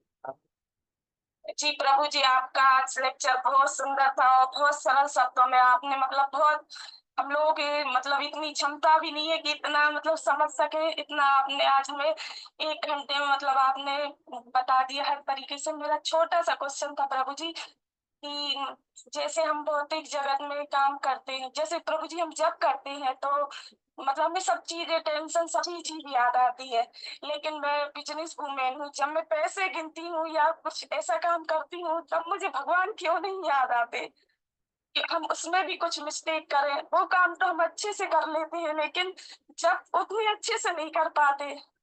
देखिए देखिए, आपको तो इतना तो पता चला है कि जब आप पैसा गिनते हैं तब भगवान याद नहीं आते। नहीं आते प्रभु जी, बिल्कुल नहीं हाँ, आते। तो ये आपको इतना तो पता चल गया है कि ये पैसा मुझे भगवान तक नहीं पहुंचा सकता। प्रभु जी ये अच्छी बात है, ये अच्छी निशानी है। हाँ, इसका मतलब ये नहीं कि हम पैसा को छोड़ दें। पैसा एक जीवन की आवश्यकता हो सकती है, लेकिन पैसा सर्वस्व नहीं है। एक बैंक का कैशियर लाखों रुपया दिन में गिनता है, लेकिन कभी भी कोई भी पैसे के पर आधिपत्य नहीं जमाता। अगर आधिपत्य जमाएगा तो जेल में जाएगा। वो बैंक का पैसा है, अच्छी तरह जानता है। ठीक वैसे ही पैसा यानी कि ये लक्ष्मी है, और लक्ष्मी नारायण की सेवा में होनी चाहिए। जब ये नारायण का है, ये नारायण का पैसा है और ये लक्ष्मी नारायण की सेवा की है, अगर हम ये भाव से लक्ष्मी की गिनती करें या लक्ष्मी को देखें, लक्ष्मी सहस्त्र शत संभ्रम सेव्यमानम गोविंदम आदि पुरुषम तमहम भजामि, अगर हम लक्ष्मी का उपयोग नारायण के साथ मिलाने के लिए करें तो हम भक्त हनुमान कहलाएंगे। हम लक्ष्मी को नारायण से छीनकर उपयोग करना चाहेंगे तो हम रावण कहलाएंगे, जो सीता माता को राम से विलग किया। कहने का तात्पर्य यह है कि हर चीज को कृष्ण से जोड़ो। कोई चीज गलत नहीं है, उसमें कृष्ण को भूल जाना वो गलती है। Always remember Krishna, never forget Krishna. अगर हम हमारे हाथ से पैसा गिने जा रहा है तो पैसा गिनने की क्षमता हमारे अंदर बैठी हुई बुद्धि कृष्ण की दी हुई है। अगर इसके अंदर हम आसक्त है तो ये हमारा पतन का कारण होगा। हाँ, अगर बैंक का कैशियर आसक्त होगा तो जेल में जाएगा, पैसा का चोरी करेगा। उसको तो उतना ही पैसा का उपयोग करना है जितना उसका सैलरी का कवर मिलता है। तो इस शरीर के अंदर हमें 2-4 रोटी का जरूरत पड़ता है, और 2 टाइम की रोटी। रिटायर की लाइफ में जब वानप्रस्थ गुजरता है तो पता चलता है कि अभी हमारे पास पैसा तो पूरी जिंदगी भर इकट्ठा किया हुआ पैसा है, लेकिन अभी शरीर उसको खाने के लिए लायक नहीं रहा। तब अनुभव करना चाहिए कि ये पैसा सर्वस्व नहीं है। ये पैसा खाके कोई दुनिया का पूरा पैसा इकट्ठा करके कोई गेहूं का एक दाना नहीं उगा सकता। गेहूं का दाना तो भगवान की करुणा से, कृपा से मिलता है। तो ये लेकिन प्रभु जी फिर हम जब अच्छे से क्यों नहीं कर पाते? हाँ, अभ्यासेन तो कौन्तेय वैराग्येन च गृह्यते। चंचल मन है, इसलिए भगवान ने उपदेश दिया है कि हमें इसका अभ्यास करना होता है। जिस क्षण कृष्ण याद आए अपने आप को अलग कर देना है, और कृष्ण करवा रहे हैं मुझसे। ये अभ्यास है, क्रमशः ग्रेजुअल प्रोसेस है। अगर एक रात में प्राप्त कर ली तो फिर हम अहंकारी सो-कॉल्ड भक्त बनेंगे, दिखावे के। भगवान हमें परिपक्व भक्त बनाना चाहते हैं, इसलिए कभी उठाते हैं, कभी गिराते हैं, कभी सुलाते हैं, कभी खिलाते हैं। और हम सोचते हैं कि हर परिस्थिति में भगवान, जैसे बच्चे की केयर माँ करती है, भगवान मेरी केयर कर रहा है। जो हमारी केयर करता है वो पैसा नहीं बल्कि भगवान है। ये जब पता चल जाएगा तो पैसों में रस धीरे धीरे कम हो जाए। ये अभ्यास है माता जी, क्रमशः प्राप्त होता है। जितना भगवान से लगाव बढ़ता जाएगा उतना भौतिक चीजों से विरक्ति अपने आप आती जाएगी। ये विरक्ति, ये त्याग नहीं है। त्याग और विरक्ति में अंतर है। हम त्याग नहीं कर रहे पैसों का। विरक्ति, पैसा तो चाहिए लेकिन विरक्ति है, ये पैसा मेरा जीवन का लक्ष्य नहीं है, बल्कि मेरा लक्ष्य कृष्ण प्रेम है। तो ये चीज क्रमशः अभ्यास न तो कौनते या वैराग्य न च गृह्यते। प्रभुपाद जी ने कहा है कि हमारी मैच्योरिटी तब पता चलती है, हमें किसी का सर्टिफिकेट की नहीं, अपने आप का अनुभव करने की आवश्यकता है कि निर्बंधे कृष्ण संबंधे युक्त वैराग्य उच्यते। हमें कितना कृष्ण से संबंध जोड़ेंगे उतना भौतिक चीजों से वैराग्य उत्पन्न हो जाए। इसका मतलब यह है कि आप पैसा में आसक्त हैं, इसका मतलब आपको समझना है कि अभी तक आप कृष्ण भावना में, कृष्ण के प्रति लगाव डेवलप नहीं किया है। तो इसके लिए हमें इसके लिए लालायित बनना है। और कई बार कई लोगों को तो जन्मों जन्म तक समय लेना पड़ता है। और कई बार भक्तों के समूह में कोई व्यक्ति एक क्षण में सीख जाता है, जीवन बदल जाता है, और किसी को 10 साल में सीखता है। लेकिन सीखने के बाद इस दिशा में हमारी गति होनी चाहिए। हम साइन बोर्ड पे रुक ना जाए कि भाई यहाँ से दिल्ली 500 किलोमीटर दूर है, साइन बोर्ड ने बताया। साइन बोर्ड पे रुक जाएंगे तो दिल्ली नहीं पहुंचेंगे। साइन बोर्ड पर विश्वास करके हमारी यात्रा चलेगी, तब हम दिल्ली पहुंचेंगे। ठीक उसी तरह शास्त्र हमारा साइन बोर्ड है, हमारी मन की अवस्था जो रियलाइजेशन है हमारा साइन बोर्ड है, और उस दिशा में अभ्यास करना है। इसलिए ये महामंत्र का अभ्यास जितना बढ़ेगा उतनी विरक्ति अपने आप प्राप्त हो जाए। ठीक है माता जी, ये आर्टिफिशियल इम्पोजिशन से नहीं हो सकता। हम एकादशी को अन्न का त्याग करते हैं, लेकिन षड गोस्वामी जो थे वो विरक्ति में भगवान की सेवा करते। ठीक है जी प्रभु जी, धन्यवाद प्रभु जी। हरे कृष्णा, धन्यवाद, प्रणाम। जय गुरुदेव, जय गुरुदेव, जय गुरुदेव, कृष्णा प्रभु, प्रणाम। जय गुरुदेव। समय हो चुका है, अगर आपको कन्वीनियंट है तो आओ, कृष्ण प्रभु जी को नाम। नहीं तो पूरा कर सकते, विराम दे सकते हैं।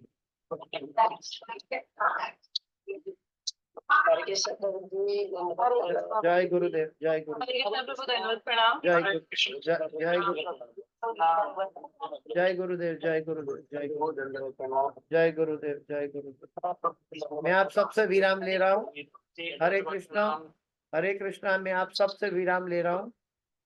आप सबने मुझे गुरु की सेवा करने का मौका दिया, मैं आपका ऋणी हूँ। हरे कृष्णा, जय गुरुदेव, हरे कृष्णा प्रभु जी, धन्यवाद, प्रणाम। जय गुरुदेव, जय गुरुदेव, हरे कृष्णा प्रभु, धन्यवाद। जय गुरुदेव, जय गुरुदेव।